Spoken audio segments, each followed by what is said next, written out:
The main event of WrestleMania 28 was John Cena versus The Rock in a match that was billed as once in a lifetime, but barring something unforeseen happening, the same match will main event WrestleMania 29 this year. Twice in a lifetime. It is. As for 2 straight years, the WWE's biggest event of the year will likely be headlined by a match between 2 of the biggest stars in wrestling history. That shouldn't happen. It's not that The Rock and Cena aren't headliner-worthy, or that they're not 2 of the biggest draws on the WrestleMania card. Whether you like them or not, you can't say that about either Cena or The Rock. What you can say, however, is that the build-up to this feud has been so lackluster that, regardless of how popular the stars involved in it are, it isn't worthy of main eventing WrestleMania, especially when you consider that the bout closed the show last year. When The Rock took on Cena in the final match of WrestleMania 28, it was a highly anticipated match that many thought would never happen.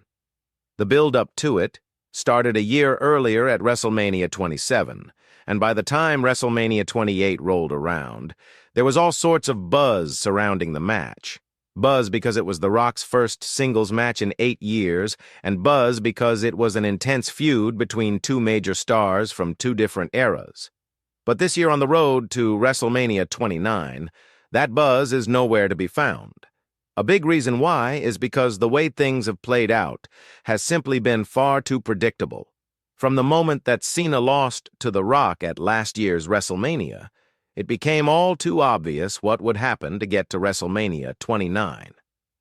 The Rock beats CM Punk for the WWE title, Cena wins the Royal Rumble, and the 2 collide once again at WrestleMania 29. The predictability of this entire feud is viewed by many as nothing but laziness by the creative team. Laziness that's become apparent with some atrocious booking of this second part of the Rock-Cena rivalry. Much of that booking has stemmed from the fact that, personal feelings about The Rock aside, the guy simply hasn't been around enough to make this feud seem to matter. He missed 2 straight Raws prior to this week's episode, which means he will, of course, have missed 2 of the final 4 Raws before WrestleMania.